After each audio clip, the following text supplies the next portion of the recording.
don't desperate because the industry goes up and down. You never know when something is coming from. For example, Magic the Gathering came for me in the unexpected moment. You just need to be there all the time. Just keeping doing what you like, showing it, because the good thing is every artist is unique and your voice is unique, and it doesn't matter what happened, nobody can take that and nothing can replace that. So it can work in a way that you don't expect. So just keep going and probably it will improve, and at some time something will come that you don't expect. But you need to be there to take it. I mean, you need to be ready to open the door to luck. So you need to be lucky, but you need to be there. Concept artist Marina Ortega Lorente joins us for today's episode and talks about the highs and lows of her experiences as a professional that began over a decade ago. And in this episode, you can look forward to hearing how Marina's journey so far has played out and how she maintains her skill level whilst handling the demands of being a professional artist and the balance required for it. Marina was also caught up in the spate of layoffs from the last couple of years in the industry, and she reveals the eye-opening things that she learned during this time and how she navigated the uncertainty as well, plus much more. Let's go.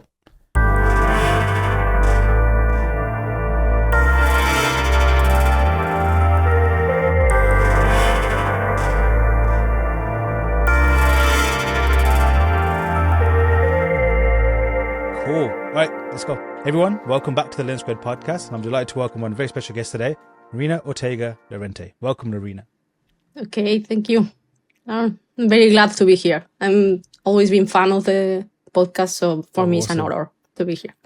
Awesome. Glad to have you on and looking forward to diving into some cool topics. But let's get the formalities out of the way. If you wouldn't mind just giving everyone a lowdown as to who you are and what you do. Well, I'm concept artist and illustrator, specialize in environments and prop for concept art, video games and films, cinematics. And in illustration, I do book covers. I started working in Games Workshop for their books. Nice. And nowadays I'm working for Magic the Gathering. So I cover a bit of both things, concept art and illustration. Awesome. It's a good spread of like different, I guess, disciplines. What's cool, I think, about our jobs is like it's one title, but there's like many different sectors in it as well. Do you like? Do you like one more than the other, or do you like them all equally, like children? Like you pretend you love them all, but there's one favorite, or do you genuinely like them all? Yeah, it depends on the day. I guess when I'm working a lot in one, I miss the other. Yes. But originally, I always wanted to work in games. So probably if I need to choose one, it would be concept art for video games.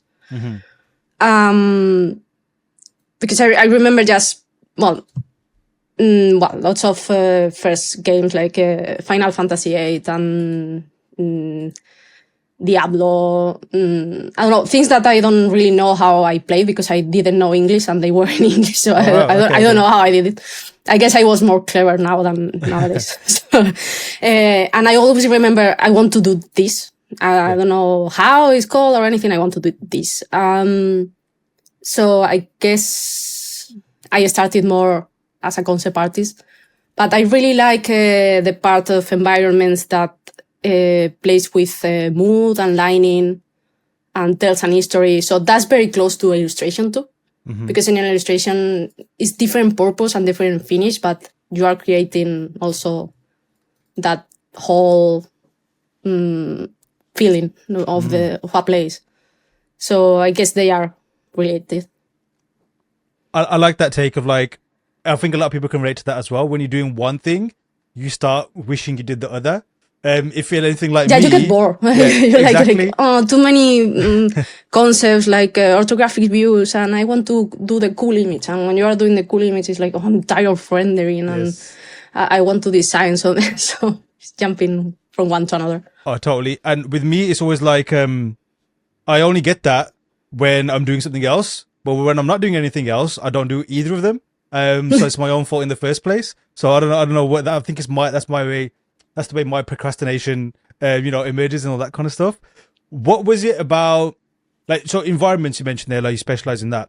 Did you know you always wanted to do environments, or did that occur later on? I didn't think about that consciously.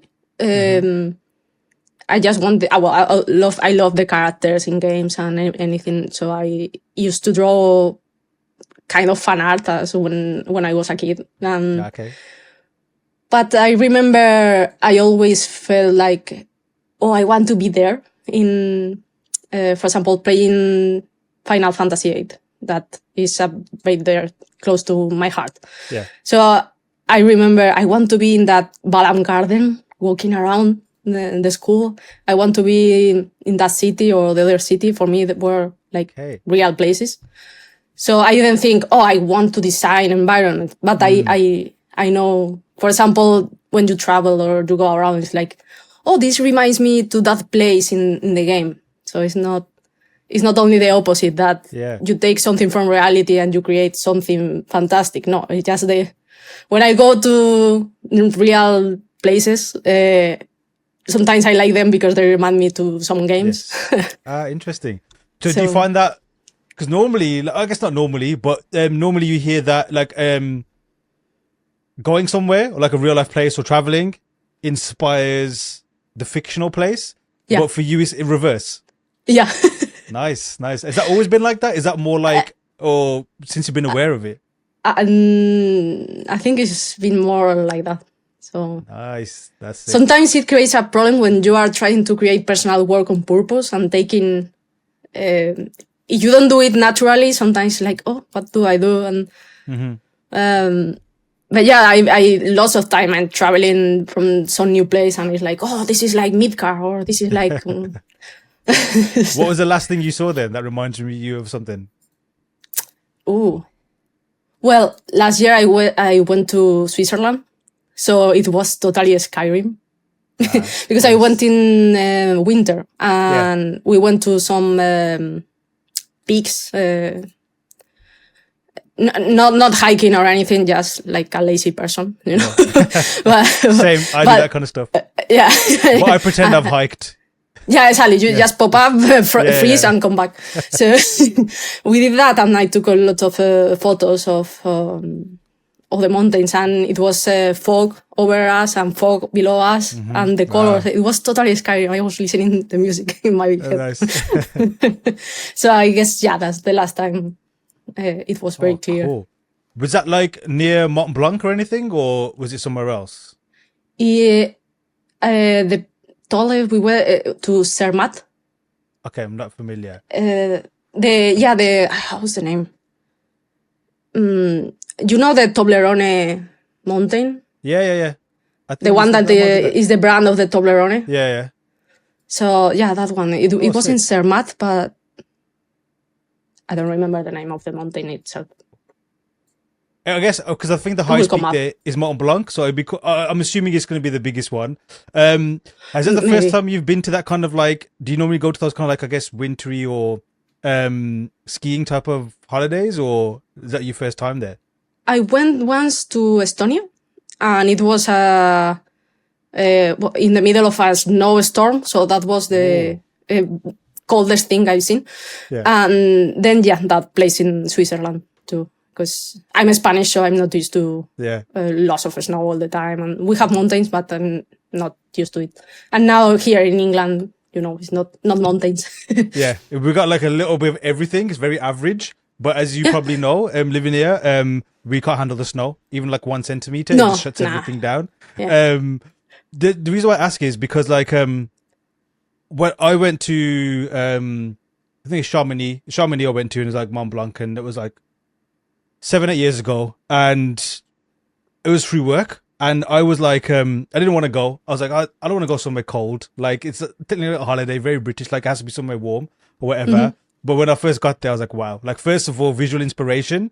Like when you mentioned there, like just the atmospherics and the fog and just seeing snow getting blown off a peak top, and literally the peaks are so high, like your neck has to be like super 90 degrees just to even see it.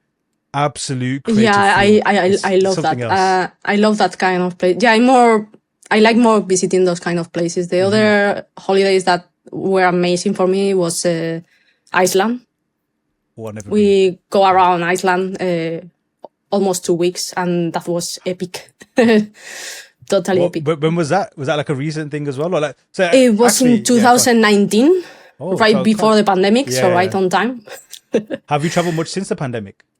Have you been able to? The Switzerland, I went to Estonia, but that was a work thing. Not that much, because we also got the dog and I got lots of work, and at the end, I'm very bad planning, so Same. yeah. I understand. And was your like traveling journey like are you a deliberate traveler? Like it's always like whenever there's time or there's a slot available, you're always looking for the next thing to travel to? Or is it something that just kind of happens and you just go with the flow?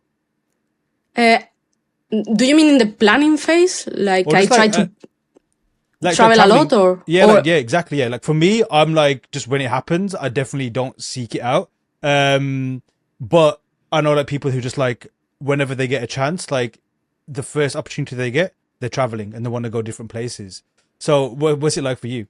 Yeah, I like it a lot, but I am very quiet, home-loving person. So Okay, same. Yeah. I enjoy them, the trips a lot when they happen. But yeah, it's hard for me to plan for them. So what I used to do, especially before the pandemic, because before the pandemic I was all the time freelance, it was going to events like IFCC, or I went to the one Masters of Gathering of Masters, I think, in Toronto. Okay. To the Promised Land in Poland. So every time we went, I went to the to those events. I booked extra days to travel. So my partner joined me before or after the event to go around. Cool. So we took that as excuse for traveling. Yes. So it was the big trip of the year.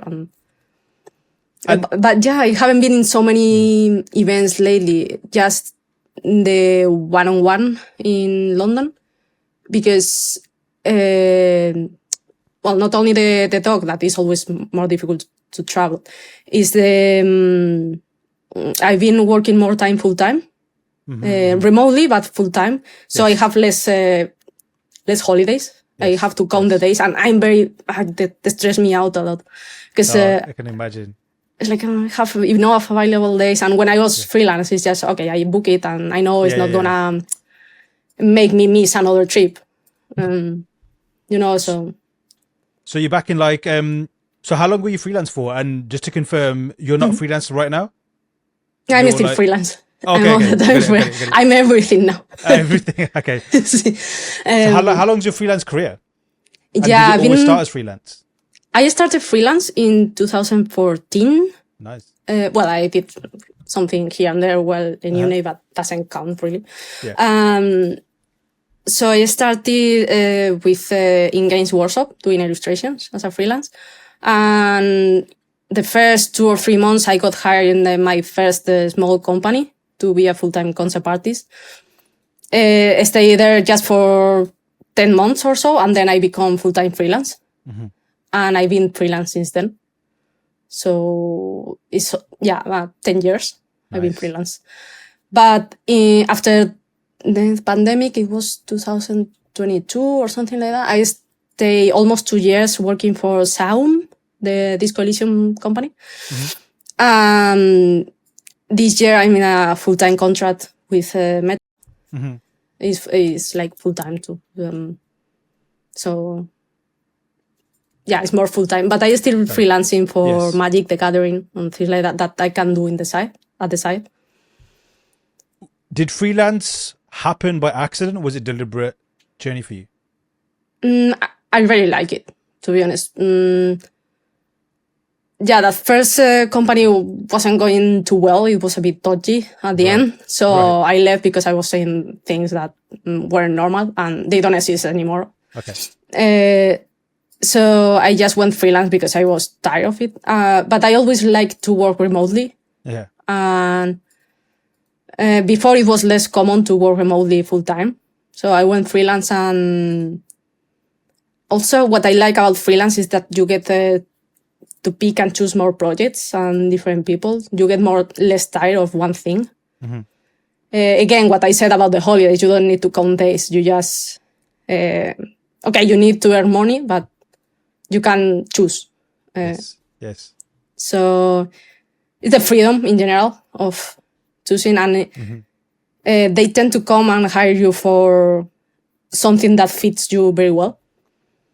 And that's it. And if you don't like a client, you can just say no the next time, or okay, I like this client, but I get super tired because it's very hard, so I can do this project and then rest. Also, having the breaks in between projects, if they go too long, it can be scary, but they never went too long. And I love that to do classes or just take a break. I don't know, a brain refresh. So I really like that. Nice. I mean, freelance is, I guess, like, I think for a lot of people, it's like the goal. Like, it seems like the if people start off in a studio, or maybe the students, I'm sure their career path is get hired by somebody and then eventually go off on your own and do your own thing. But with freelance, like, and it's like, I guess, people can explain to you, people can like sell it to you, but until you go through it, you can't really know how it's really going to affect you. For some people, it's going to be, okay, this is perfect, I can handle everything. For some, it's so good that things fall apart because either they focus too much on the time that they have or not able to manage the time that they have. And yeah, like, some people prefer to go back into the structure that's kind of made for them. Did you have any of those kind of wobbles or battles, or has it always clicked for you, freelance? Well, it has its inconvenience too. But, well, as a freelance, sometimes they hire you as a concept artist, usually they hire you per day. So while you are in the project, it's a bit similar to being full-time, almost. But I guess it's a problem that can happen if you work remote too, it's easy to get isolated. At the same time, I really like it because I don't even like drawing if there's anybody around. I just block, and I hate meetings, for example. They just make my brain disconnect like forever.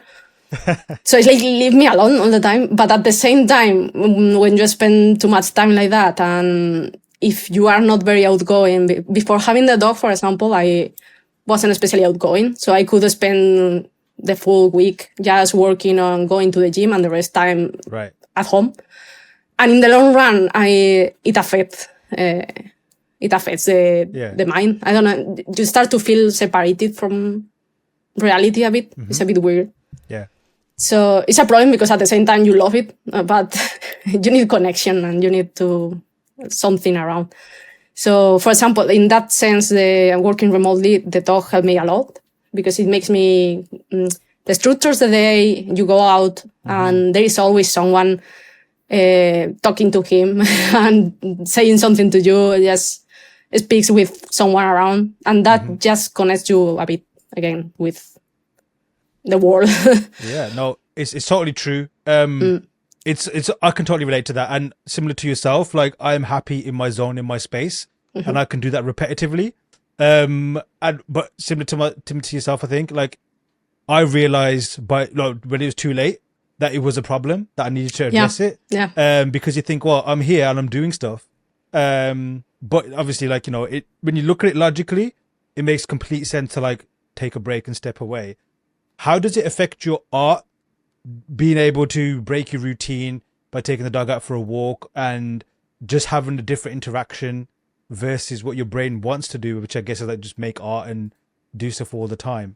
How has it improved your art, or has it improved maybe not the art, but maybe some other aspect of yourself as a person? Yeah, I think it makes me less anxious because when you stay all the time, like, I remember all the time trying to learn something, to improve something, create something personal, and you get super obsessed with that.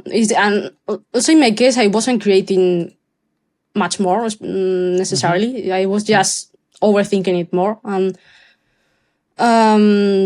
so it makes you do other things and it refreshes your mind. But I'm still trying to reconnect a bit with personal work, and because what I did is also working full time, but keeping the freelance side of things, like doing illustrations on the side, or it's like I don't do that much personal work, because otherwise, if I do 2 jobs and then I do personal work, and I wouldn't have time for, I don't know, playing a game or going out from time to time, or I don't know. So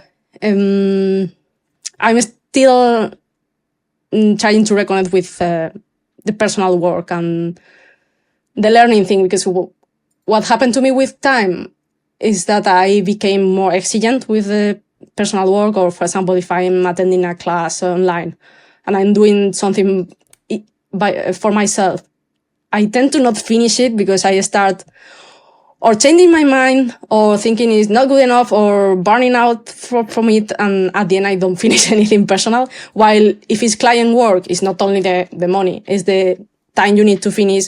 They put the rules, they give you feedback. It's like, you cannot change the subject all the time or approach it in 1,000 ways because you don't have time. Yes. It's just, you did this, could be better, could be worse, but you did this and you take the path and finish something for someone. But if it's for you, it's like, oh, the time is, or the idea is very vague, or I have too many ideas at the same time, or change every day. It's like, oh no, and if I do this differently, or if I use this other program, or I don't know, I always get stuck somewhere. Yeah. So I became too dependent on having someone telling me what to do.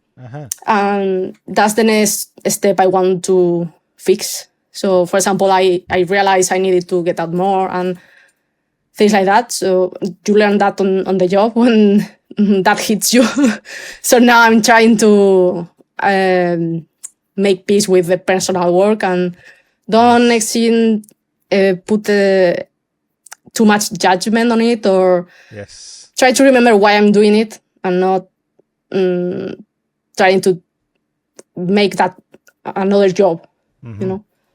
I like the way you just said making peace with it. Like, it is like a battle, like a war, like being a professional, doing your own thing, realizing your vision, resting because your body's like, what the hell's going on, man? Like, you know, take a rest at least. Like, there's so much going on. That's a very poetic way to explain that. What's your status like now with your personal work? What's the, you know, is it war zone? Is it like a wartime, or is it a time of peace? Is time of peace, but because I'm not touching it too much. So I retouched it a bit during the summer while I had a gap in work. But yeah, I'm trying to plan for next year how to, I don't know, how to approach it again. But again, not putting again like goals that I need to do this by then, but no, it's like what I want from it and how to not feel bad about it. That is hard because I always been that way, and most artists are that way. Yeah. I remember when I was a kid, I did a drawing because I wanted my parents to play with me instead of doing something they were doing. So I just make a drawing and it's like, look, this drawing is for you if you play with me. And they love it. It's like, oh my God, there was some flowers, or the composition is fantastic. I didn't like it that much. I did it like, I don't know, to get something. Yeah. So they put it on the wall, and I spent lots of time doing other drawings that I thought they were better just to impress them, but they didn't like them so much than like that one. So since I was a kid, I was like fighting all the time with myself. How old are you when you was doing that? Well, I don't know, 6 years old or 7. Oh, cool, I don't know, cool. I was stupid. And then when I was a teenager and I was trying to draw more, I remember I was copying characters from games, from, I don't know, the manuals or anything like that. But when I tried to create something new from my head, it was way worse, naturally, because I didn't have any visual library or references or anything. I was just trying to do magic. Like, yeah, it's gonna appear here. And I was super angry with myself, like, I cannot draw anything. So it's been always that bit of a fight. Yes. So, but at the same time, I really enjoy it. So I want to find a balance of just enjoy it and remember it doesn't need to be perfect or amazing or the most original thing ever. Because when I don't try that hard, usually it's better. Of course, yeah, for sure. Like when I was a kid, that drawing, when I didn't try so hard, I was just trying to get something. It was better than when I was trying hard. So that's what I want to tame next year. Probably. What's your take on like why do you think that is? Why do you think almost like the low effort or like the lack of not overthinking things makes something more relatable or more connect to an audience? I think in my case it's not overthinking so much, because when even in professional work, when I trying to do it very well or follow some techniques like doing I'm gonna do a very clean 3D. This is going to be amazing. And at the end it's always a mess, because what I do is I hit a wall, or because technically for some reason I get stuck, or because I don't know how to improve it. And at the end I just overpaint on top of it and create a mess and just go with the flow, and then it gets solved. At least for me. It could be cleaner or maybe in other style, but for me it works at the end. What gives it like something more special is when I don't overthink it or try to overanalyze it. And I think with personal work, the same. When I start without any purpose, just I'm doing something, then it becomes something. It's like, this could be this or that. But if I start from the start, like this is gonna be big, I'm gonna do something amazing, and I'm gonna plan for it, then no. Really? No. Is that every time? Do you find that the case? Most times. Yeah. Nice. I mean, well, I'm the same. In case some tests, I remember my first test for Games Workshop. I put a lot of care on it, but actually I failed the first time. So I just repeated, because they said, no, this is not exactly what we want, but you can repeat it. And I went again to repeat it. Just changing some things and following more the style that other artists do in that place. So sometimes I put the effort and it works. But you know what? It's when you forget trying to look all the logic, because sometimes the instinct, especially in art, because art is not just the technique, I guess. I see my images and I see them sometimes dirty, or I want them to be more clean or more polished. But I guess that lining sense or that mood is not something you can create just like, if I put this light with this percentage of strength in this corner. No, it's just something like it's in your head. I remember this place, or this feels scary for me, and you do that, and at the end it's more you than trying to learn some rules and apply them. It's a balance of both, I guess. But what's your process like? Obviously, I'm sure it's different depending on the brief and obviously the type of work that you're doing. And it doesn't have to be like, I guess, like something like clearly set. Maybe it can be abstract as well. But what is your process kind of like? Do you find that like you have a predictable way of working or searching for the solution? Well, yeah. Again, it depends a lot on the subject. But yeah, usually, I'm scared at the start, so I look for a lot of references. Hit a wall for a bit, then use a bit of 3D. Depends on the subject, it's Blender or 3D Code, or sometimes I use VR. It's a bit too wild for me, but it's interesting for sometimes.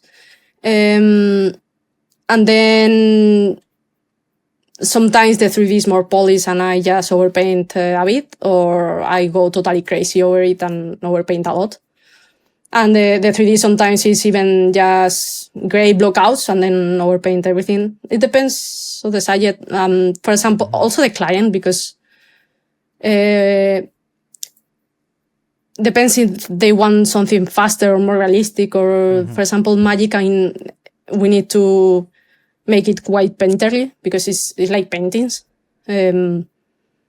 So, or I overpaint a lot, or even when the 3D is a bit more developed, I overpaint a lot.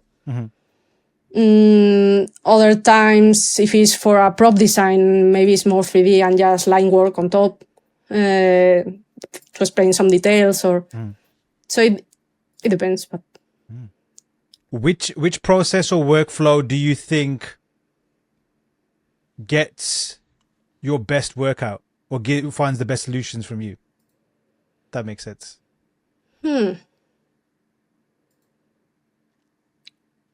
Well, at the end, I tend to use always a bit of 3D, but I always overpaint too. So I'm not. Sometimes I want to be better at 3D or technical stuff and create more polished renders, but I just can't. For example, I can't use render passes. That is very typical. Everybody uses render passes for fog, but every time I try it, I want to change something in the environment, like, oh, this tower might be better here, or add another one, and I do it over painting, so the render passes just get spoiled because I add something. So, and I think that's gonna be just me. Even if I try to get better at 3D, I think better just throwing paint on top. So I guess it's less scary for me and faster to start with some 3D, and then just have fun painting. That's what I enjoy the most, because I also got lazy with the time. Like, start drawing from just zero. Now it takes longer. You make mistakes. I say, no, my God, the fundamentals, where are they? Yeah. You want them. So sometimes, I don't know, it's just faster to start with some 3D, even if it's basic. But I don't, even when I achieve to do a bit more polished 3D and just overpaint the minimal part, I don't enjoy them that much. I feel like afterwards the connection with that piece is not as strong as when I spend time painting over them. So I don't want to lose that, even because I want to get better at 3D just to be more efficient and faster, but not to do final probably shots like that unless there is a project that I really like and that's the requirement. But for myself, I always want to see some painting, and it's just fun. I don't know. There's something to the. And let's say miraculously everyone becomes super rich and doesn't need to work anymore. So therefore, there's no more industry, and there's no need to create anything. What would your workflow be in that timeline? Would you stick with 3D? Or would you go back to something that's maybe was a bit more in your early days? Yeah, that's interesting. I guess it could be more painting. Nice. Sometimes I still enjoy traditional drawing, but also I get so used to digital and changing things that I make mistakes all the time that I cannot fix. So I get angry at that. But what I enjoy, for example, in doing traditional is like doing virtual plein air, but in traditional with markers and things like that. Nice. So it's something that is in front of me. I really enjoy that for relaxing. I guess for creating something for myself, it would be more painting.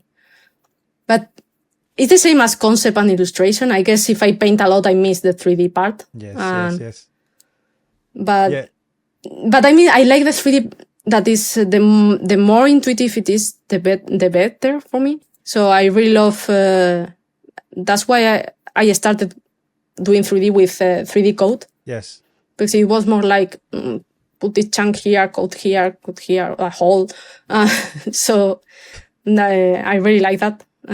I guess I wouldn't totally discard it, but if I have to choose just one forever and ever, I would choose painting. Nice. I hear what you say there about like 3D content being intuitive. Like I love the same kind of thing as well. You mentioned VR a while ago as well. Like there's something intuitive about that, except the big goggles on your head and the Oh, yeah. wires. I've got the I The don't even know which battery one it and the is. connection and The Rift 2, so there's still like 15 wires connected to you kind of thing. very but- cyber. But once you're connected, just moving and things just kind of like, I don't think there's any lag or anything with that. There's something really cool versus just mouse and pen. Yeah, so like, why do you think, and I guess it's kind of like a bit of a loaded question because I think intuition and art is the key. Like it has to be both. But why do you think, or why is it for you that intuition is key for you to create? Because if I'm thinking on, this edge and this vertex is creating this way shadow and I cannot extrude this in the direction I want, I cannot think of what I'm doing actually. So about the design, I'm thinking of how the hell I can, Yes. or it freezes and, so that I like happen- something that I can see in 3D, but Yeah. if I could do this in 3D, I would be happy. I would be very happy. I can totally relate to that. Do you find you get lost in that as well, like the technical aspect sometimes with 3D? Yeah, because I try to improve and it's like, okay, I'm going to learn and to do this better so I don't get angry at that so much. But then I go to the rabbit hole very easily. Yeah. And it doesn't end. I don't know. And then sometimes if you don't use it for a couple of projects, you forget it and you not have to come back and relearn it. So, it's love and hate. Oh, for sure. Yeah, no, I totally agree. Like when it's all clicking, everything that's, you think this is the best thing ever. Like, I'm going to use this every single day. And the moment it just falls apart or breaks or does something that it shouldn't be doing and you can't make sense of it, then it's the worst thing ever. Yeah. When did you get into 3D? Was it like a specific moment or was it like a gradual thing? No, it was, when I started, actually, the first 2 years, I just did 2D. And then in 2016, I think, I did the Learnsquared course of 3D code with Yama. And yeah, that got me started with the 3D because before just also Blender back then was a bit too weird. Yeah, it's very specific. Yeah. So I started with 3D code and it's like, this is like a simpler, at least with the guidance of the class, simpler seed brush. So I always liked seed brush, but I never got to learn it properly because I learned part, but then it gets forgotten in 2 months if I don't use it. So I'm still relearning it all the time. I will keep trying, but again, 3D code is more, for concept work, probably is just more approachable. It's a bit weird too. It has its things, but following a class with someone like Yama, it was very easy to get going and do rough concepts of all kinds with it. Maybe it's not very polished, but it's just very good to just get started. And so I started using it a lot for, I still use it a lot for concept art. Nice. And before the jump to 3D, was it like kind of in the back of your mind or like people are using that, I want to use it? Or were you a stubborn artist who's like, no, I'm happy with my 2D. I don't need to use that. No, it's just, it was cool and very useful and I like the results. So I wanted to learn it. It's not like nobody came to me and tell me, you need to do this, but I just want it. And I know it's not like you need to miss all the 2D. Again, I'm trying to keep both. And to be honest, it's most jobs, they really appreciate it. I still, I know because they have lots of views, be more cohesive and it's just faster. I have different versions in more, but I'm always fascinated by, they like your model sometimes. So the 3D artists have a base to work from. But when I think that horrible topology that I can send them from 3D code and it's like, I don't know what you're going to do with this, but there you go. So at least they can check it in the 3D space, I guess. But I'm not sure if they transform it to something usable or just work on top of it. Maybe they work on top of it. But yeah, they always appreciate if you can use 3D. And advice for a lot of the beginners that are listening. Obviously, there's a lot of tools, and these tools can do crazy things. Even back then, even now as well. Like you can just stick to one tool and probably make everything. And there's 10 ways to do the same thing.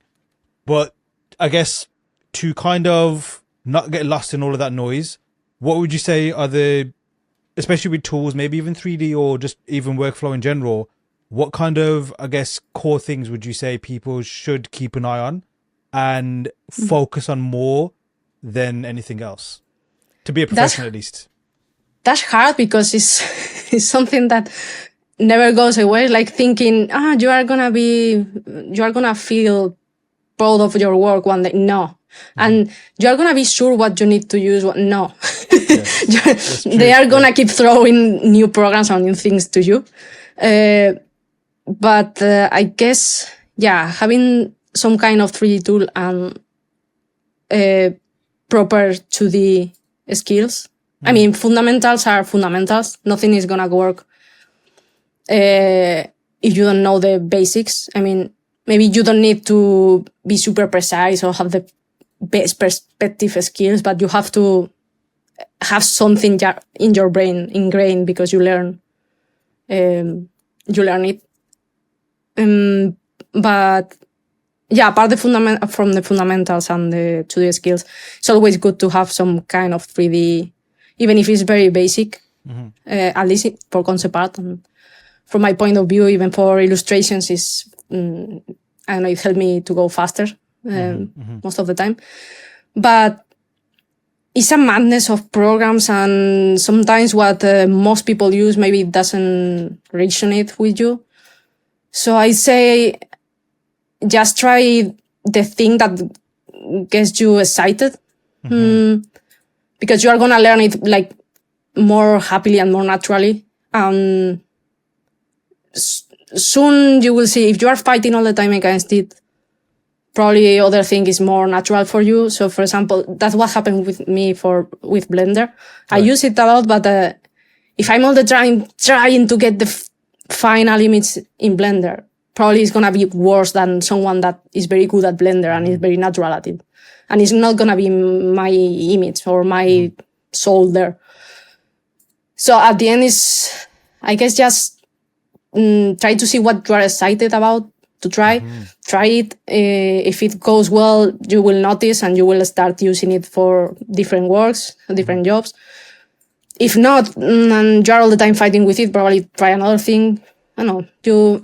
And sometimes it depends on the kind of concept. You say, I love to use this for characters, or I love to use this for environments that are sci-fi but organic. I love to use it. I have ruins, for example, an environment with ruins. Probably, 3D code is very easy. Yes. So at the end, depends on what you get more comfortable for what thing. Just try them, and if you don't like to learn something because you hate it from the start, it's like probably don't do that. Yes. I mean, there is lots of people that enjoy it and they are doing it. I mean, especially like since when you started your freelance career in 2014, in that era, or maybe from like say 2010 or just the 2000s in general, the amount of tools that kept coming and changing things and doing things, and it was fun. I'm sure the same for yourself as well, like just fun trying all these different things and even getting lost into them. What was your relationship with that though? Like, were you able to kind of like keep it sensible and not get lost in these things and get caught up in like new workflows and new tools?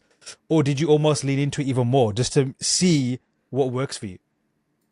Yeah, well, at the start, again, I spent lots of time in just 2D, but because it was more the photo basing times than 3D yet. So I did more of that, but because I like it. And at the end, the problem nowadays is all the options you have and all the internet resources you have, because before we didn't have so many. And in a way, it was like ignorance makes you just focus on what you have in front of you. Also at the start, I didn't know very well English. So until 2013 or so, I didn't get access to so many classes or anything like that. So I just have a few. I guess part of that ignorance, it was bliss. Because you just wanted to learn doing it 2D and do it better and better. And then when the 3D became more popular and I had more resources and I was already working in English, just having access to classes, then I always use classes just to get I didn't go to any school. Well, I went to university to study fine arts for 5 years, but that wasn't related at all to this. Right. So I started with CGMA, some classes there of a variety of topics. So I started to learn the concept art workflows there, but it was fully 2D back then. And when there was some 3D there, but I have enough with what I have here. I didn't worry about that. Then with this 3D code, I started with 3D more. Later on, then I learned Blender with another class. I took the Bogan Link. I don't know how to pronounce it. Heavy Poly. Yeah. Class, and that always classes that focus on 3D for concept art. That helped me a lot too. Because when I tried before a bit exploring 3D, it was focused on 3D artists and it was super specific and it didn't click with me. So again, I tried that, but it didn't work. I was just coming back to 2D. So yeah, I get more problems nowadays that I know more things. I have more options. It's like, maybe I should get more into Unreal, or should I focus on improving more on this program or the other? But it's cool as well because like you've got now, obviously looking back at all those miles and hours you put into it, like you said, like you got all these different tools, these different weapons, so to speak, that when there's time to, complete the task, you know exactly which one's going to help you. Whereas if you are in a situation where you only have that one tool, which is fine, but you have to make that work every single time. And sometimes, it can be inefficient or what have you. It'd be a great thing as well, but it makes sense. Are you happy with your tool set and workflow now, or are there new things or other kind of like things that you haven't tried yet that you want to add to your, I guess, weapons belt? So yeah, I agree, because if you just focus on one thing, sometimes it works, but for example, Blender has some sculpting tools, but I learned 3D code before, and I just like it more what it does, so I don't try to get into sculpting in Blender so much, because I have another tool that does it better for me, at least for now. But yeah, I'm tempted sometimes to, for example, in Real 5, people doing some amazing things there. I'm not sure if it's going to fit in my workflow too much, but yeah, I'm curious. And I have the Gaia, for terrains. Yeah. I haven't played with it too much, but I'm familiar with it, yeah. Yeah, again, the same. I got the program because from the start, without knowing much what to do, I got some cool things for backgrounds, and I don't know, I really like it. But again, I'm not sure if it's gonna get too technical for what I need most of the time. That's the problem, because sometimes if you learn something and you don't use it so much, it fades a bit. Yeah, that happens to me so much. Yeah, like you said, like 2 weeks, you think like, yes, I know this. Something happens, then you come back a month later thinking, what does this button do again? And you totally forget. Yeah, but still, I think sometimes I found that frustrating, but it's kind of I think it's a survival of space in your brain. So you just put things that you're interested in. And for example, if you need that again, you probably review it. And the more times you come back to it, more it stays in your brain. Yes. While if you, at the end, if you don't use it that much or don't need it, it's fine if you don't remember so much. So it's not lost. It's going to be there. It's like riding a bicycle. So next time you have to relearn it, it's not going to be as the first time. It's gonna be faster probably. So it's not lost. I guess I find it less frustrating now. It's just the things you most use and you get more familiar with at the end is what stays there. So yeah. And back to personal work. When you mention doing personal work, like is it specific, just like topics or subject matter you want to tackle, or are they like potential worlds? Because you mentioned environments is your specialty. Like, is it literally like, okay, I have this universe that I want to flesh out in this particular, shape or form, and that's where it kind of like makes you put the brakes on it just to make sure it's realized? What's your relationship with that? Yeah, sometimes I just have a random idea that is fine, but I tend to have a couple of projects around that I want to come back. I try to use them as an excuse to come back when I want to learn something. And again, but I would like to flesh out to something bigger. I don't know if put together for a book at some point or who knows. But yeah, I have one that is the Lost Fissure. Is kind of a futuristic Norse environment thing. It's more, it's an excuse to make something fantastic. Right. And kind of in a cold setting that I like it. An alien setting too. And then I have another that is probably less about the aesthetics, but I like more the psychology of it and the topic. It's the Unborns. It's kind of more horror, psychological, maybe nowadays a slightly futuristic thing. So I use them when I want to create something personal. Like, I can continue with this or with this, depending on what I'm learning or what I'm creating. I continue with one or the other. Nice. And so, how long has that been going on for? Like these projects, have they been living and existing and slowly coming to life for a while, or are they quite new? Yeah, as I'm not like trying to finish anything with them, it's just that I come back to them from time to time. Okay, yes. For a long time, actually, since 2017 or 16. The first image from the Lost Fissure was for one contest that I won for CGMA. So I get tickets for the Gathering of Masters in Toronto. Back then it was called, how was it called? I don't know. It was about alien planets from CGMA, and I did that.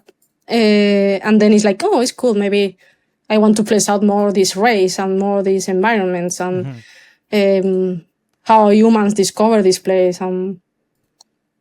But it's like I want them to be aliens, but more fantastic, not just super sci-fi. So I don't know, I guess inspirations from Skyrim and all the alien things, and I don't know.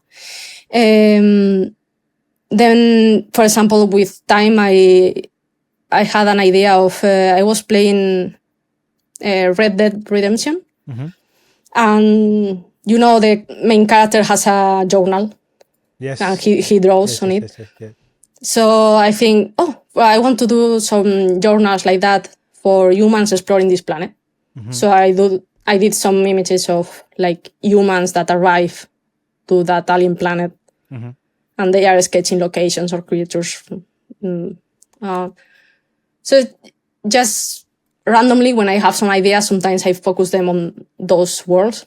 It's not that I'm trying to develop for now something cohesive or really have a plan for it. Yes. But it's like when I want to create something or have an idea, I try to connect that with those two projects. And the other was it was for IFCC too. They did some, I think it was a contest too, and I create a horror creature. It was two Siamese twins, like people that were dead in unfair circumstances, or a waste of life, or in the case of the twins, maybe they were born just stillborn, so they didn't get to live. So they were creatures that normal people cannot see, but some people can see walking around, like a parallel reality. And I really like those kind of paranormal parallel reality things and horror stuff but that happens at the same time in a world that is very close to you, like very normal setting. So I don't know, it started like that, and I did several unborns and had some ideas about it. So it depends on what idea comes to my mind. I connect it to one project or the other. Cool. Because it's topics that I usually like, so it's easy for me to connect it. And since you've been doing these, obviously, like with anything, when it's client work or when it's especially deadlines, like I guess that's where most of the stress or the least fun parts of doing this job come about, because it's like you have to finish it, you have to find a solution, especially when it's like a battle, when whatever you're offering isn't kind of clicking and it's like trying to get to a place. Have you reached that stage with your personal work yet, or not yet?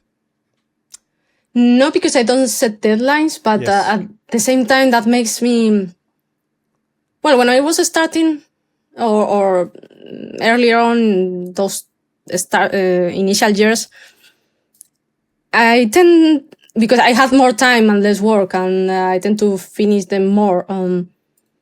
But now that I know more, it's like I'm more exigent, like, oh, is this at the level it should be?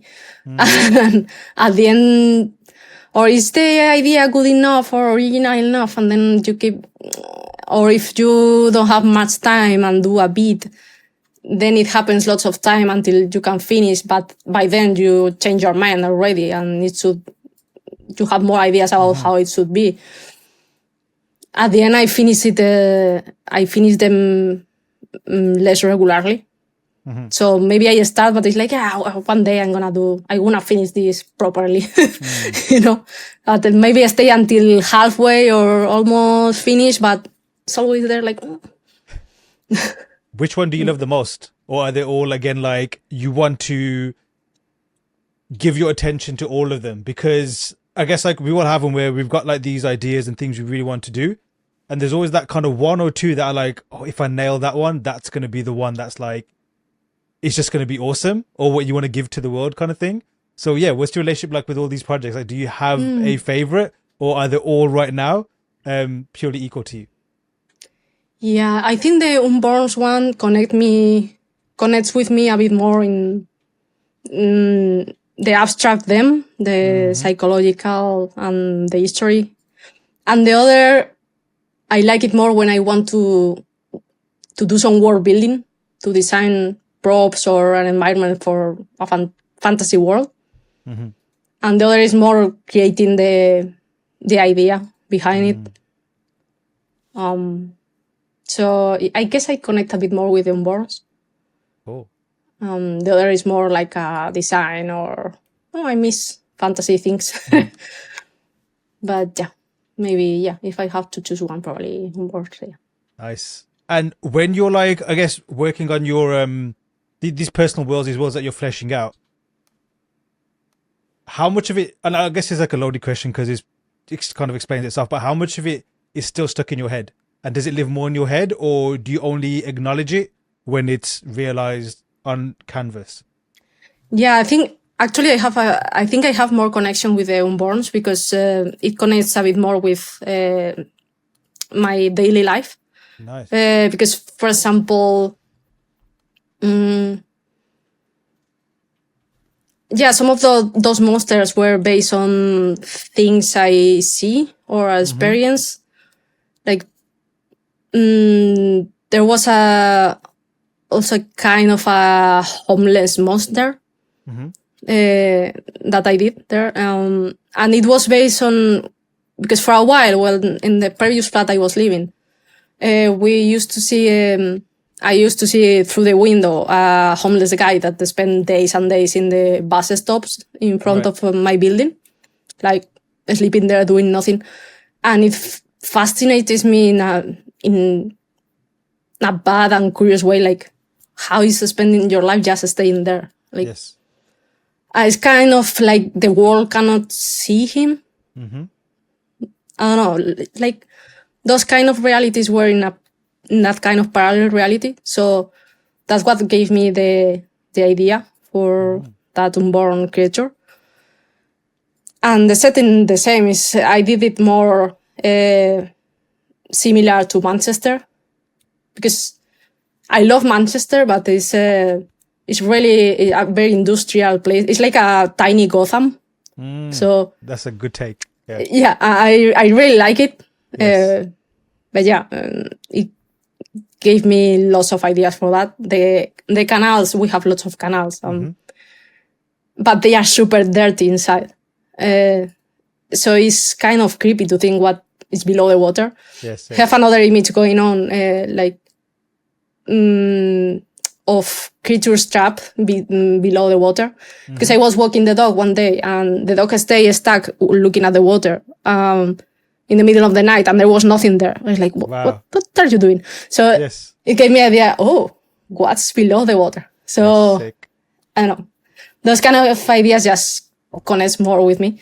So I want to take all of those inspirations and put it together in a more cohesive history. But again, if I start to forcing it, it loses the charm. So when I get, for some reason, inspiration from something I see, then maybe I start another image or start thinking on the next thing for that project. But yeah, for now, just slowly, not intending anything for it. Because then it becomes another job. Yeah, exactly. Yeah. No, I can totally relate to that as well. And it's something that I've experienced as well, where like there's certain things or certain threads or projects or whatever that I think, yes, now is the time to like go into it. But then when it's kind of like being forced or being made to cook quicker than it is, right? Like you're cooking a cake, you're baking a cake, and needs X amount of hours to cook, but you want to eat it in half an hour. It's not going to taste good. But you kind of like force it, then yeah, it doesn't end up tasting good. So you let it kind of cook and let it kind of simmer.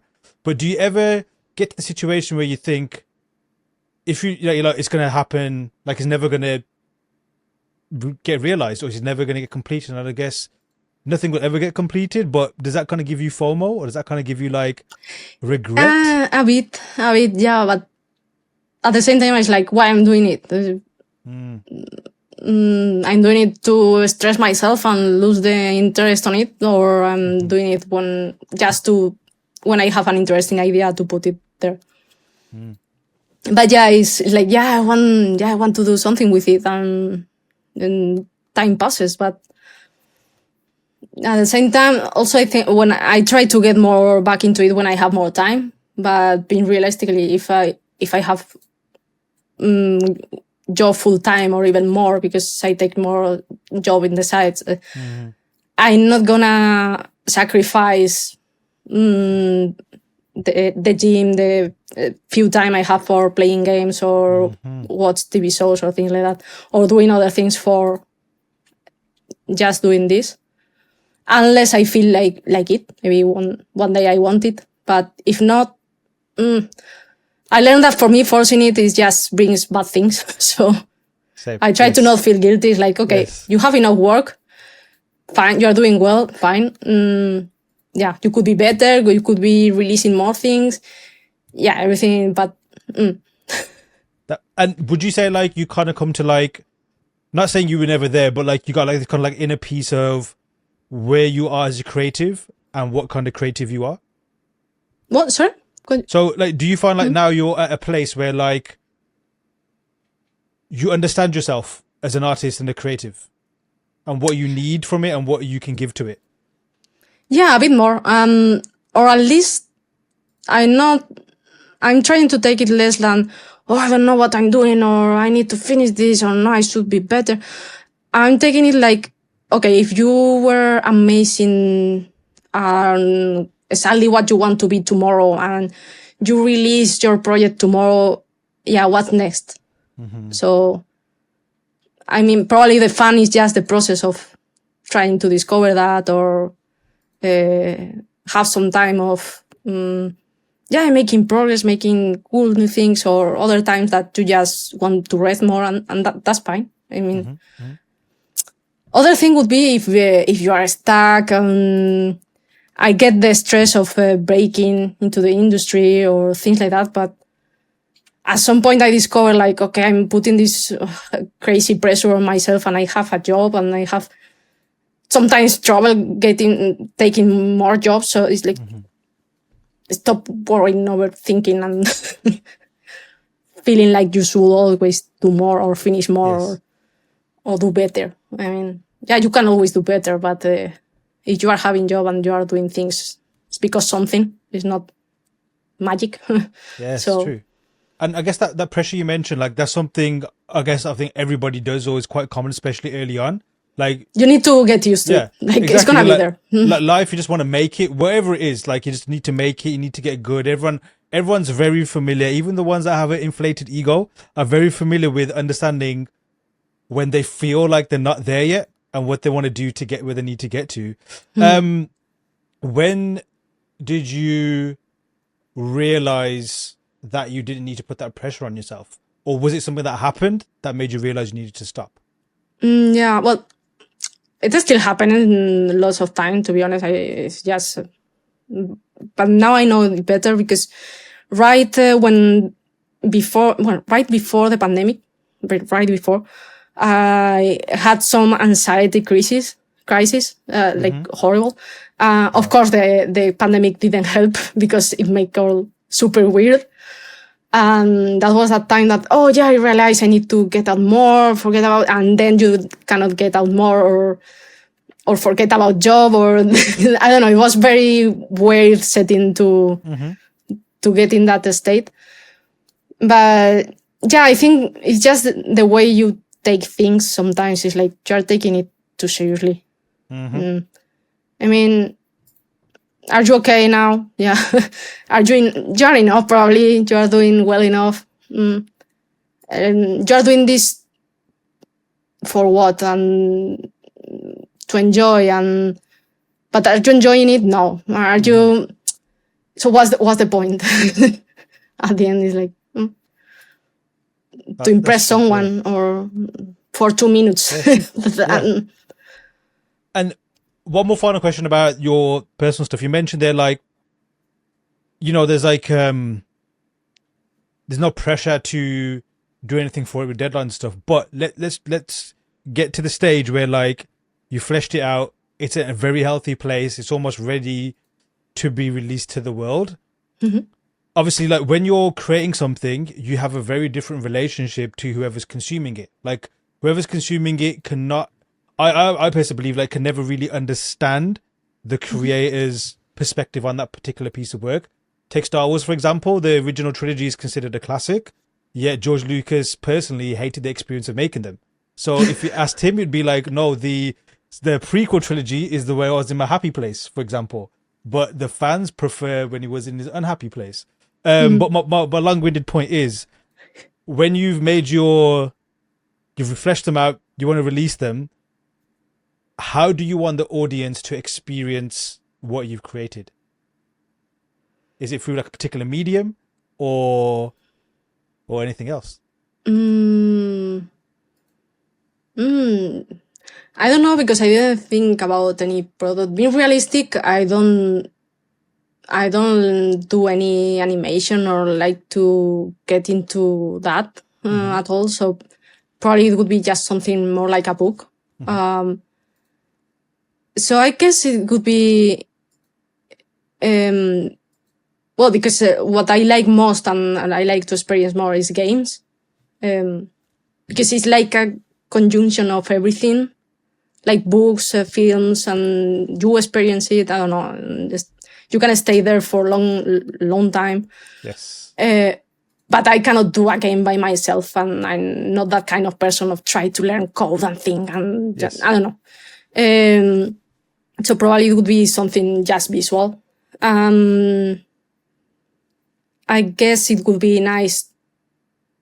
It would be nice to be that kind of thing that inspires you or you feel is different. So, or that concept that you remember or stays in your mind. For example, that idea of parallel reality. from what I mentioned in this project. It also comes from a comic book I read. It was Midnight Nation, or something like that. So maybe I don't remember the details of the history, but I remember that concept, that click of, oh, there are people around us that falls through the cracks, or the daily. So a concept that like that kind of stays in your mind, or be the kind of book that sometimes you just come back to the self and rewatch because you like the idea or something in the style. So for me, it's more than the technical skill or the complexity of is that there is something there that inspires you and you don't find in any other place.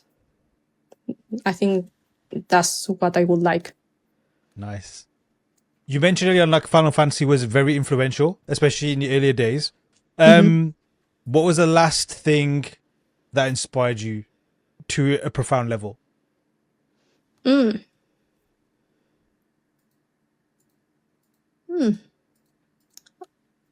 not of course. It's different when you remember the first experience you had as a kid in something and you cannot repeat that. But nowadays, usually I'm very attached to the things that CD Projekt do. For example, I really like Cyberpunk. I'm playing it again. And I don't usually replay games, especially because I have a queue of games I want to play. And that's very long. And it's not only the idea of the history or the aesthetics. It's a bit how it feels like a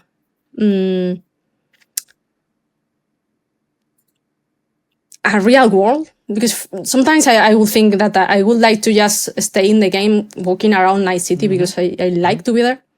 I like to see what's happening in the streets, and like to explore every corner. Even just walking around would be fun. I like how the voice of some characters. I just like to be there. Nice. So because some games you see, oh yeah, the mechanics are super fun, or oh, the history is very profound, but I like those games that I like to stay there. Yes.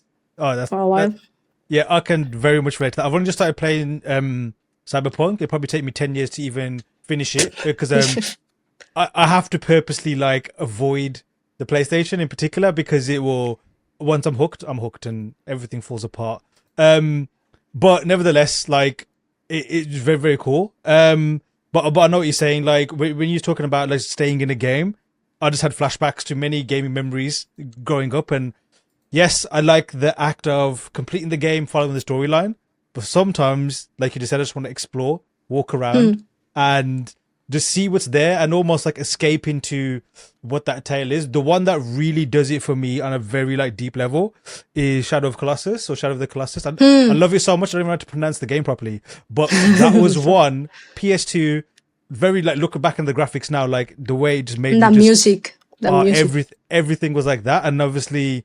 Other open world games are probably the better ones because you can literally walk around and there's a lot more like follow. You forget about the main mission and it's like, okay. Yeah, exactly. Yeah. Just and then there's some games where you're like, oh, I want to look over there. Uncharted is another one where like there's so much to explore, but it literally keeps you on that path, which is totally fine as well. But no, that's excellent. One game haven't finished yet, and it's one I'd love to explore, but it doesn't let you. Is I just got the name. Inside? Yeah, but I haven't played. The guys made Limbo, so it's like a side-scroller type game.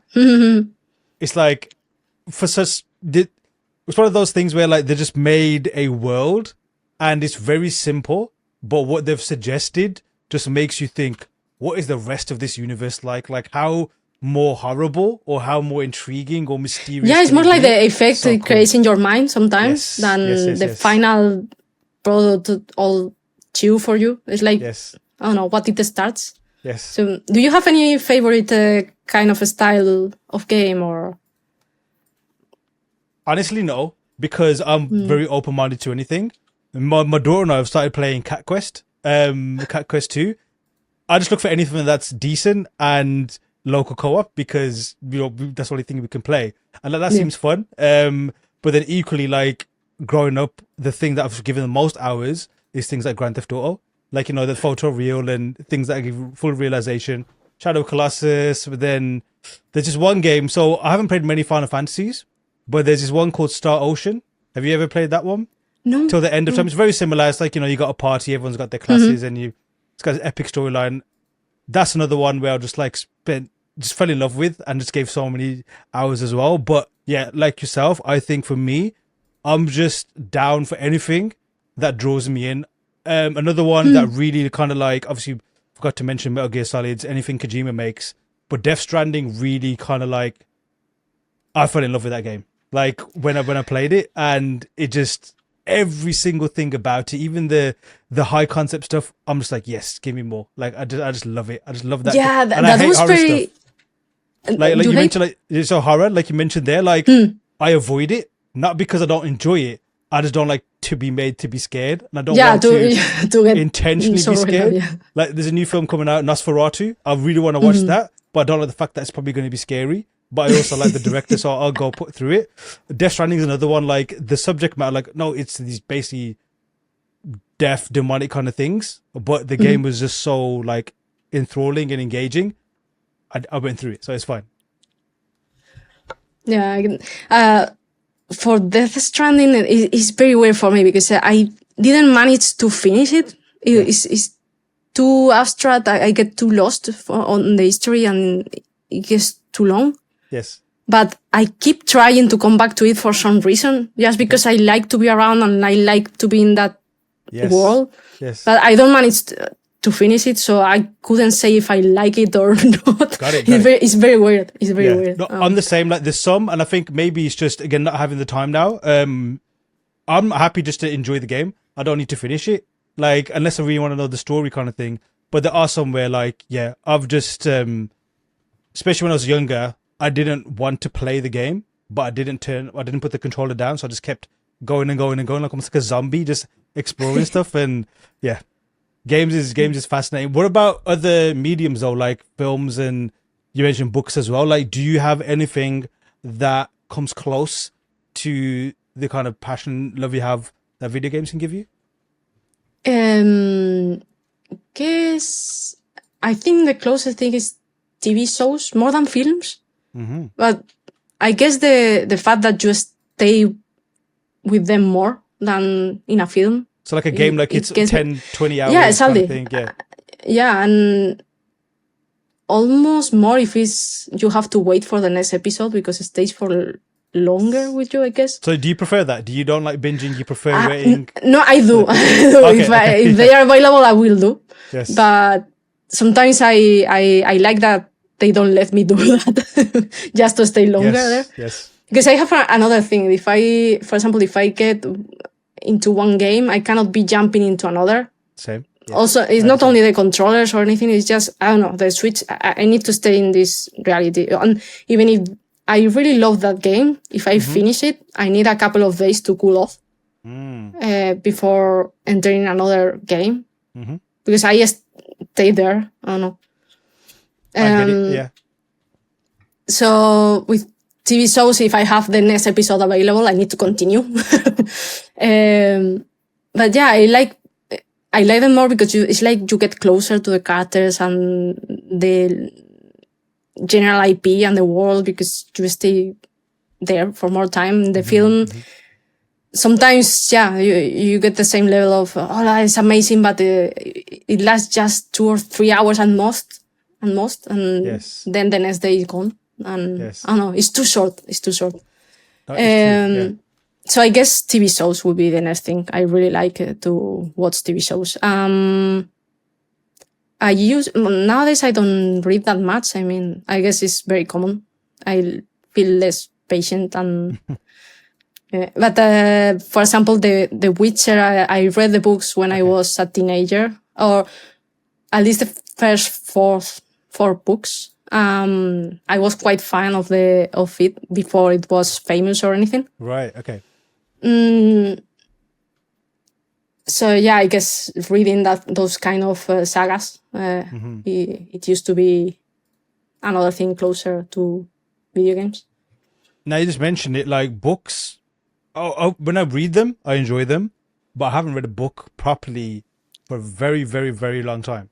I'd probably say like It's your brain is melting. 2010-ish, maybe a little bit, like around 2010 was the last time. The Mm-hmm. last one I read, and even then it was audiobooks because I was doing my final degree at the time, so I didn't have time to like have a read a book. I listened to it instead. Was the Dark Tower series? Are you familiar with that from Stephen King? The which one? The Dark Tower. No. It's like seven books. I'm absolutely in love with that. And I, again, for someone who doesn't like horror, Stephen King is like the king of horror. Yeah. No pun intended. And it's, But not again, in books. You are not so scared in books, right? Or you I are? don't know. Because No, sometimes again, it's... so if it's done really well, like I don't mind. Like I think horror stuff I watched of recent times that I really enjoyed was The Witch, which is Rupert Eggers again. And then I watched Longlegs recently as well, which yeah. I don't like. It very creeped me out, but it's very well done, I thought. So I enjoy that kind of stuff. So that kind of stuff, like if it's really well done, I'll be happy afterwards. But I just don't like the experience of, like just that kind of stuff, which is fine. I'm one of those guys. Even games like back in the day, I don't know why. There's a level in I think Tomb Raider 2 that I found scary. I found Tomb Raider 2 scary of all kind of games that it could be. But the Dark Tower, I highly recommend it. They tried to make it into like a film many years ago, didn't work for whatever reason. They did a good cast, to be fair, but it's one of those. It's like epic. Like I'd say it's more epic than Lord of the Rings, even though they made that into a film. It's just more going on, and it's like multiverse type things. But it's just so good. It's so good. But TV shows, I'm similar. Like I love them. I love watching them. I recently finished The Penguin, which I absolutely adore. Me too. So I'm in love with that. They did such a brilliant job with a character that most people don't like, and so Precisely. amazing. Not to spoil anything, but everybody should watch it. Oh man, and even to like when you nerd out, like it's like you love it because I love like the Batman universe. I love the Batman. Yeah, me too. I think it has the best bad guys, for example. So when it's done really well, I'm happy. And again, Penguin of all of them is the one that I'm like, not first. Like, Penguin, So for them, which is probably the best canvas you can have because it literally is a blank canvas. Like no one really cares, so to go wild with it. I'd love to hear people's opinions about it, but shows wise of recent times, especially like that scale of show, especially of an IP that's very famous. Wow, it's incredible. Yeah, it's brilliant because it's a character that is nasty, to be honest. Yes. I don't know. I've never been so interested in him, and I love the Batman universe, but yes. But they did it so well, and it's very realistic at the same time. They keep the penguin magic. Exactly. Yes. They keep the essence so well. It's so well written and so well acted. The actors are fantastic. Colin I don't Farrell, no. Every episode was better than the one before, and I don't know. That is surprising. I don't want to spoil anything, of course. But, my God! Like it's one of those shows where like when I get excited over something, especially the people around me, I don't shut up until they've experienced it too. And if they don't like it, then I'll get like, okay, your opinion is not worth it to me. But if they like it as well, it's like, yes, we're friends. But it's one of those where I want people to like really watch and enjoy it, and I don't want to spoil it for them. And there's sometimes people are like, well, summarize it for me. Just tell me what the good parts are. I have a friend who does that. He's like, just tell me what the key beats are and I'll enjoy it through you, as opposed to like, because he's lazy, just like do that. But no, like, I want you to watch it. I want you to experience it. I want to, like know what your take was when the certain moments happen and stuff. And yeah, I get super happy over things like that. I remember we ended so like doing literally like, wow. Yes. Oh man. Yes. Well, I cannot sleep now. Exactly. Yes. No, there's certain things like that. There's many shows like I watched Shogun this year, which I thought was excellent. I don't know if you've seen Shogun. No. Actually, I started and for some reason I forgot to continue. I don't know. Okay, it was good then. No spoilers. It's just like, again, I don't think it's one of those where it's like, even if you do get spoilers, it doesn't matter. Like, it's so good. Okay. I personally think like it's excellent. Like, so well done. It's a limited series as well, which I think really helps because it's not about, and I think Penguin's the same. It's not like about we need to get money for 5 seasons. And I understand the economy, the production, but when there's a story to be told and you're only going to tell it once and you know what you need, then you're going to get some very rich, amazing storytelling and stuff like that as well. So yeah, and like you said as well, when you spend like 10 hours in a universe or a world, it grows on you. You get familiar, like it's you're part of it as well. Yeah. I think Game of Thrones had a great example, like Decade. I think it's Decade it lasted. So we're all familiar with Winterfell, King's Landing, and all these familiar places, almost like how we're familiar with the 7 wonders of the world. And that does it does something in a creative sense, especially when you're trying to like experience what you're trying to experience as well. That's enough of me rambling on about, like shows and stuff. I could not stop. A few final topics before we wrap up. Your work, what's your like highlights of your career, like projects you've worked on that you've really enjoyed or that really helped define you as a creative? Good question. Well, when I got into the first time I got into Games Workshop, it was my first thing. And it's something that's, as a teenager, usually you enjoy or go to the shops and it's like, oh my God, I'm gonna be doing those illustrations.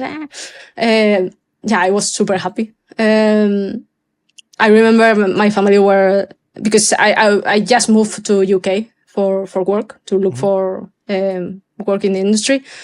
So they were so happy they printed Marines and Orcs face masks to do a Skype with me. That was very happy. And then I really enjoy when I work for Beyond a Steel Sky. It's not a super famous game, but the team were very nice and very family feeling. It was a small place, but they were very close to me. And I don't know, just a very chill place that I like to treat with them. I had the chance to design the architecture of the city, and the city mixes like 3 kinds of architecture styles. So I really like designing those kind of things. It was amazing to have the chance to design the whole kind of style of the city. And also it's a sequel of graphic adventure from the 90s. It was the sequel from Beneath a Steel Sky. And I used to love those kind of adventures, the point and click adventures. So that was quite nice to work on. And then I love when I got to work with Magic. That was amazing because it was very fun because I tried at the start and I didn't hear back from them because the quality was not there or it didn't click or anything. And in 2020, they just contacted me out of the blue. So I wasn't trying. It's like, what happened? It's like 3 years later. Wow. It paid off. It was, it's really nice. And I love working with them because it's very easy to fit with other jobs. And it totally fulfills my crave of illustrations. So I think those are my favorite parts. And do you have like, maybe not like companies or IPs, or maybe it is any places you'd like to work or like to leave your stamp? Yeah, I have several things I like. Again, things like the games from CD Projekt I really love. I find it hard because sometimes it's like full time in the studio gigs and probably they don't work with freelancers or remote people. Nowadays, probably they are more open, but I really want to work in one of those big games. I don't know. It's not that they are always better, but it's something I always wanted to do. I want to be part of something like that. And I also love narrative games like Detroit or kind of Alan Wake. Those kind of games I really love too. So any company working on those kind of projects, I think I would enjoy it a lot. Cool. And at the time of this, although this is going to be released in 2025, we're actually recording this towards the end of 2024. How would you review your year this year, and what do you have planned, if anything, for next year? Well, I will describe it as madness because I started working in sound. I was working in sound, with that drama they have with the IP and the other developers and just crazy internal developments. I was part of the layoffs. But again, I was missing the freelance life and I wasn't too convinced of how things were going at that specific moment. So It wasn't that bad at the end. But of course, the industry is crazy. So this year. So I went in the layoff. I took advantage of the first month I was more free and I took a couple of classes, thinking I was gonna have more time, and at the end I didn't have so much time. I did lots of magic cards in a go because I was more available, so I took more. Suddenly I was going to start working with Axis again, that I used to work with them before being in sound. But then a few days before I was going to start in a new project with them, they crashed too. That was very sad. So it was all the time like this. Wow, yeah. I was like, okay, doesn't work neither. And suddenly I was hired by for a while. So, but at the end it was for the better, like most of the bad things that happened. Of course, I feel very bad for Axis because I really enjoy working with them and there were so many nice people there. But again, all the time you think it's going to be dramatic because, the layoff and this thing, but suddenly other opportunity arrive. And for me, it was totally like this, but for the good, I think, at the end. And my plan for next year is, again, I feel that I'm going to stay for a bit more in like I'm doing now, probably doing magic at the side and keep working with. I don't know. I'll see what opportunities appear because the thing for now is not like forever. It's a contract that's ongoing, but it's not like full time. It's a contract. Yes. But apart from that, I want to fix a bit that relationship with the personal work and see if I can keep it going in a bit of a steady way that is not burning out with the rest of the work or not. Just trying to figure out also how to finish things without having a client telling me how to finish them. Yeah. So that's my main plan. And if I have to think on something else professionally, that it could be getting into, I would love to get into a big game like those because I've been working more in small, medium games. Right. I don't know, I just really like to experience one of those big IPs. Maybe at the end it's not as fulfilling as other, I don't know. You never know. It depends on the project, on who are you working with.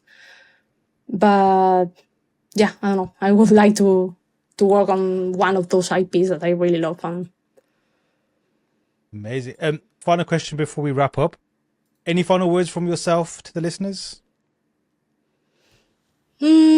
Probably this year would be fitting to some encouraging words.